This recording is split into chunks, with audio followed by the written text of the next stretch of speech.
All right, good morning, everybody. My name is Mike Albertson. I'm the Deputy Director here at the Center for Global Security Research at Lawrence Livermore National Laboratory.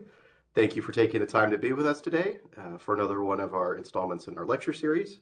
And I'm very happy today to have Eugene Rumer, who's the Director of the Russia and Eurasia program at the Carnegie Endowment for National Peace, for his talk today titled Russia After the War with Ukraine.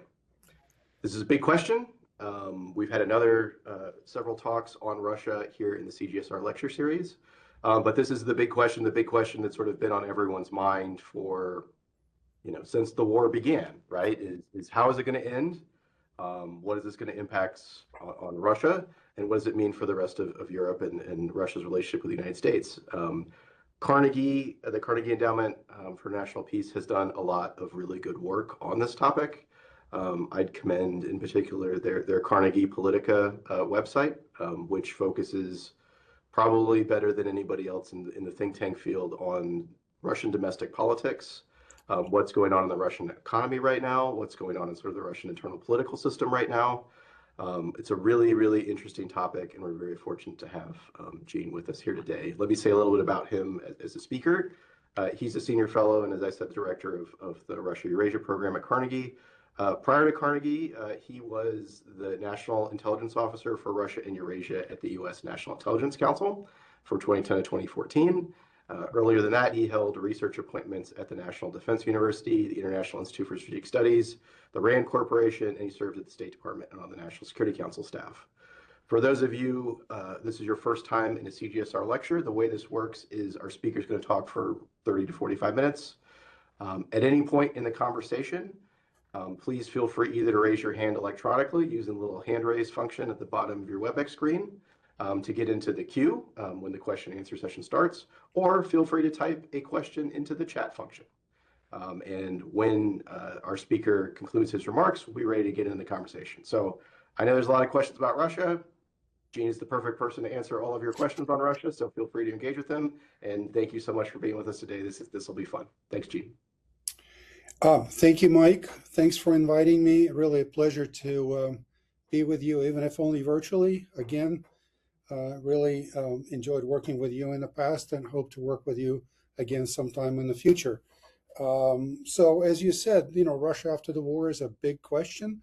I do not pretend to be able to answer all of it, but I will touch on the one subject that I think is most relevant to our national security, and that is what kind of Russia we're going to be dealing with as a source of threat. And I do believe, and that's the title of my recent research paper, that Russia will emerge from the war with Ukraine beleaguered and belligerent, and not ready to settle for any kind of a post-war status quo with Ukraine or with the rest of Europe.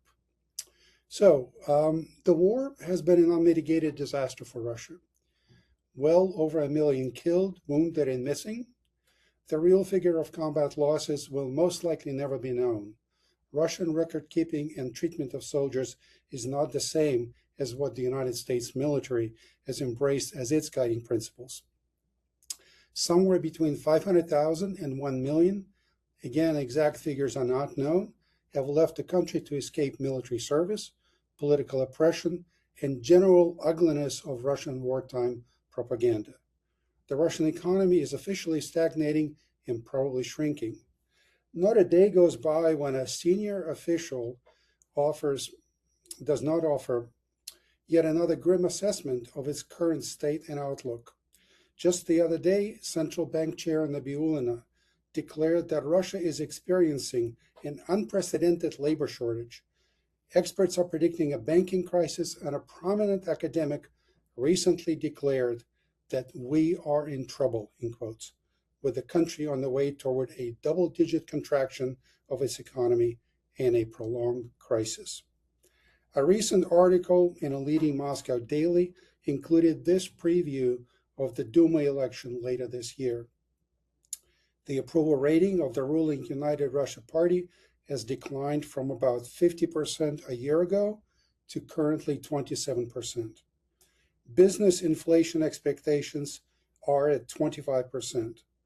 The central bank rate is at 15%, equivalent to our Federal Reserve rate, and the GDP grew by only 1% in 2025 instead of the promised 3.6%. But no worries, we can probably guess how this election is going to turn out. In the meantime, the war on the battlefield is effectively at a stalemate. It has morphed into a short-range and a long-range missile and drone duel. Just in the past few days, Ukrainian drones hit Syzran, a city 1,000 kilometers to the southeast of Moscow, and Yekaterinburg, 1,800 kilometers east of Moscow in the Urals. These strikes are increasingly part of the new normal in European Russia, and not only European Russia. So the question that I am asked frequently is this: how can this diminished, impoverished Russia, struggling to prosecute, let alone win the war with Ukraine, pose a threat to anyone, let alone Europe and the United States, which are bigger, richer, and technologically more advanced? The answer, or at least my answer, is that the war with Ukraine has rendered Russia far less secure than it was when it started the war. The threat from Russia is not so much a matter of capabilities, although those will be significant because Russia is an exceptionally rich country, but it is much more so a matter of threat perceptions. And this war has exacerbated three critical drivers of Russian threat perceptions and Russian insecurity. Taken together, they will render the post-war status quo unacceptable for the current and future generations of Russian leaders. They will see it as their mission to reverse it one way or another. Those three drivers are: first, geography; second, technology; and third, the nature of the European security landscape. Shortly after the start of the full-scale offensive into Ukraine in 2022, the Financial Times reported that when Sergei Lavrov, Putin's foreign minister, was asked who was advising Putin, he supposedly replied, Ivan the Terrible, Peter the Great, and Catherine the Great. There's an element of joke in every joke, and this was no exception. For Russia, Europe is the most important theater, and Russian diplomatic and military history can be reduced to one continuous struggle to capture as much space between the heartland, with Moscow at the center, and the next biggest, strongest European power. In the absence of natural barriers to either shield Russia from European adversaries or to contain its own expansion, strategic depth became the most important building block of Russian security. Two major invasions from the West, both capital W and lowercase w, I would say, left an indelible impression on Russian strategic culture and Russian culture in general. The first was Napoleon's invasion in 1812. He reached Moscow in 4 months. All Russians have read War and Peace. They read it in high school. And the Battle of Borodino, 100 or so kilometers from Moscow, is part of the country's national narrative. The second invasion was Hitler's invasion in 1941. His armies were stopped literally almost outside the gates of Moscow, barely 6 months into the war. Strategic depth is what saved Russia in 1812 and again in 1941.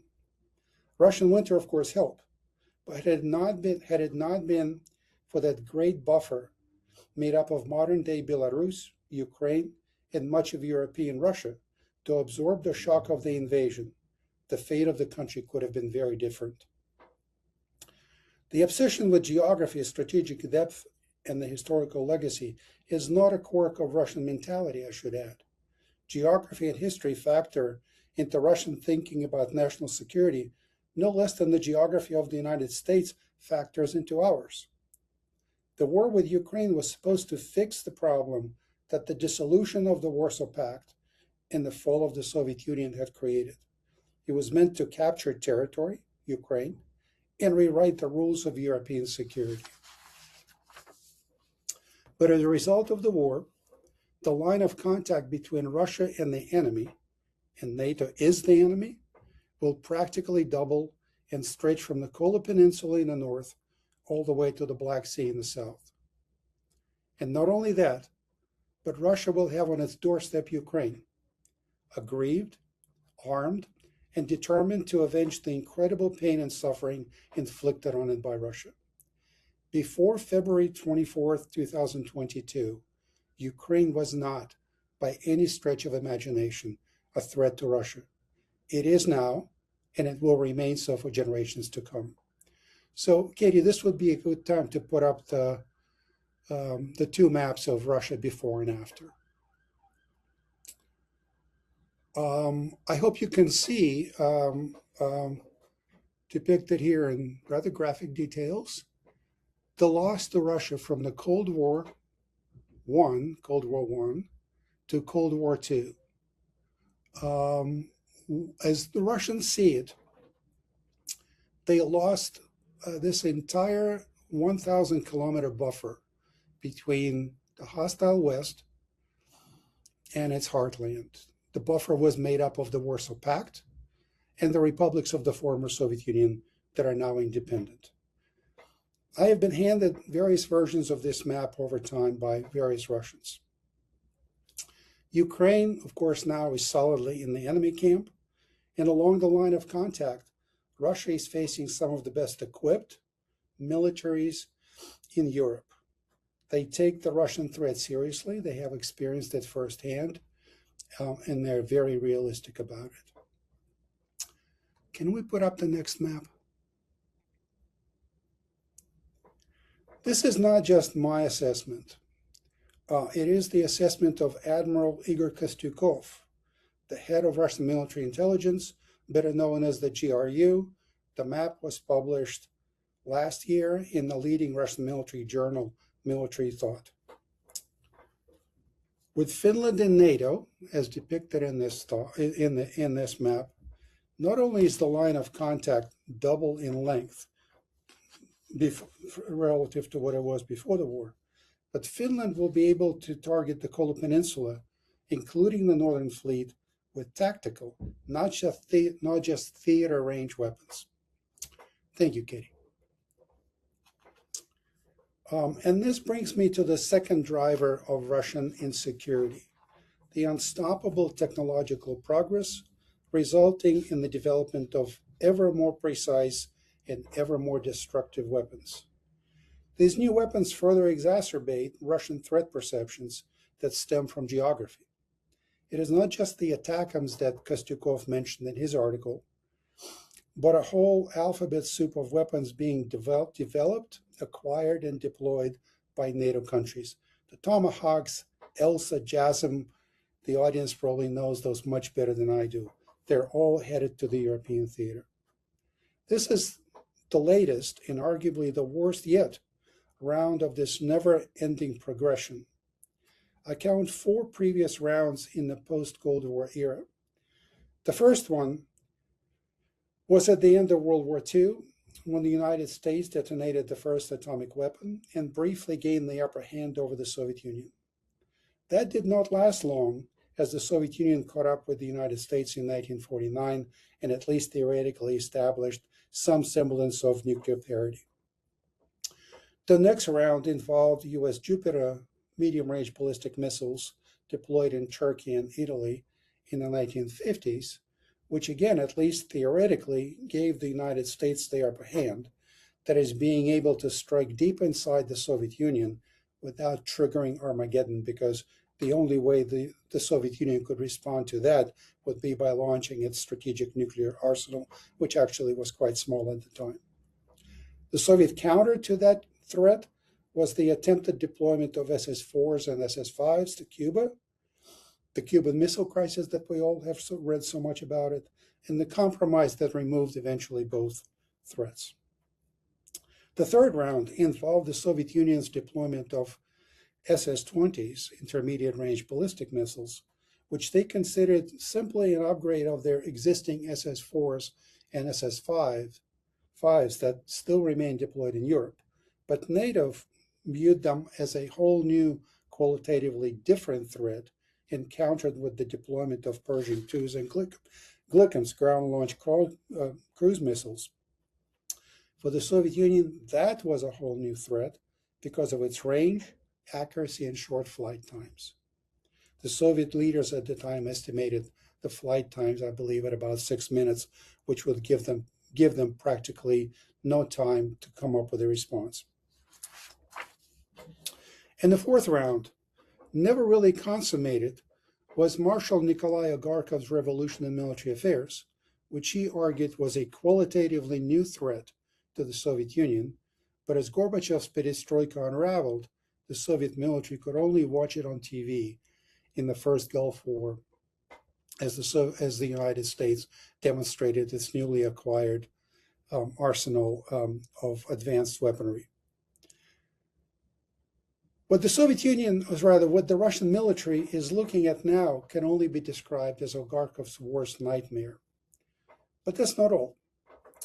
The post-World War II European security order is also changing. The loosening of the transatlantic security ties is happening right as we speak. Getting the United States out of Europe has long been a major goal of Soviet and Russian foreign policy. But the war in Ukraine has triggered something that the Kremlin most likely did not expect. It has triggered a reawakening in Europe from its strategic slumber, to paraphrase Finland's President Alexander Stubb. Growth of defense spending, acquisition of new capabilities, and recognition of Russia as the existential threat to Europe present Moscow with a very different threat picture. And that is even without taking into account the prospect of an independent European nuclear deterrent, which I understand will be the subject of another seminar soon. So as then Prime Minister of Russia, Viktor Chernomyrdin, said in the 1990s, "We wanted to make it better, but it turned out as usual. Once again, the war has resulted in a very different outcome than was originally intended." All of this taken together makes for a very insecure and a very dangerous Russia, especially in the absence of old established guardrails such as arms control treaties, verification protocols, and trusted channels of communication. From Moscow's perspective, the situation is likely to be worse than in the 1990s, when Russia, in Putin's words, was on its knees. Now, with NATO at its gates, Ukraine unbound, and the United States no longer there to intercede and act as the adult in the room, Russia is looking at a very different outcome from what it should have been, from what it expected when it tried to split the United States from Europe for all these years and even decades. In the 1990s, Russia's fallback option was nuclear weapons to compensate for NATO's conventional superiority. It is likely to be the fallback option again in the future.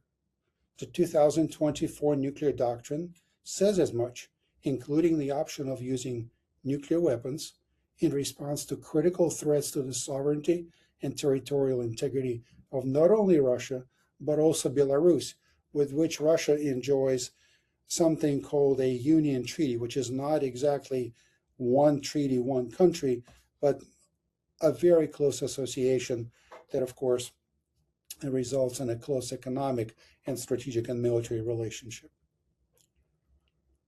In the 2020 pre-war Russian doctrine cited only existential threats to Russia as the predicate for using nuclear weapons.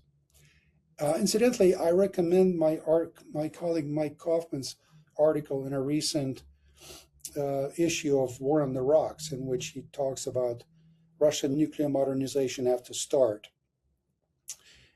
which also includes a very good discussion of the role that non-strategic nuclear weapons do and will continue to play in Russian strategy. But we should not rely on the analogy with the 1990s. A weakened Russia is still a dangerous Russia, and while it may be reassuring for us to think that as long as it is bogged down in Ukraine, it will not try anything rash anywhere else, I would argue that that would be a mistake. Nobody should count on that. I draw your attention to an op-ed piece by my other Carnegie colleague, Alexander Gabuev in the New York Times, in which he described a very troubling scenario in which Putin may see the present moment with the Ukraine war in a stalemate, the United States preoccupied with crises elsewhere, in Europe not yet ready to fully take the lead on its own defense. Putin may see it as the window of opportunity, or to use a Cold War, a window of vulnerability for Europe, and strike a Baltic neighbor, one of the three former Soviet-occupied Baltic countries, to render NATO's Article 5 an empty piece of paper. This may not sound like a rational move by the leader of a country that has suffered as much in the current war, but to begin with, the invasion of Ukraine in 2022 was not exactly a rational move if you think about it, considering the size of the country, the size of the Ukrainian population, but Putin did it anyway. So it's a scenario that I would say is not necessarily very likely, but one that is fraught with very direct consequences, and I certainly would not dismiss it. So what is to be done then? 3 points telegraphically, and we can discuss that. Looking back at the Cold War, and that is the only sort of historical precedent that we have to rely on for guidance and lessons for the future, there is no substitute for deterrence, conventional or nuclear. The sooner Europe builds up its conventional capabilities and develops options for countering Russia's nuclear blackmail, the better. This does not mean abandoning the transatlantic relationship by any means, but it means making the most of it now and trying to make the most of it in the future, and correcting, leveling the imbalance that exists right now, and many US presidents have really pointed over the course of decades. Number 2, supporting Ukraine. Ukraine has become integral to Europe's ability to deter and defend itself. That is really self-evident because it consumes most, if not all, of Russia's conventional capabilities and will continue to do so for years to come. Now, this is somewhat at odds with the previous point about Putin seizing the moment of opportunity in the Baltics, but in my mind, those are two perfectly compatible. And then, of course, the question of what's going to happen when Putin is gone? Can we really expect Russia to change in a major way? We fell for it once during the Gorbachev-Yeltsin era. That's my take. But we should not fall for it again. And that, of course, begs the question, can Russia ever change? After all, the Gorbachev era was transformative. I wouldn't argue with that. But as I look back at the post-Stalin era, the Cold War era, the Gorbachev era, the Yeltsin era, important changes, of course, do take place. But there is this through line that is not only confined to the 20th century, but has roots deep in Russian imperial history, in the 19th century and even earlier, that really, I think, points to the fact that these periods of discontinuity after Stalin's death, the Gorbachev era, the Yeltsin era, those are periods of discontinuity in Russian history, Soviet history, in Russian foreign policy.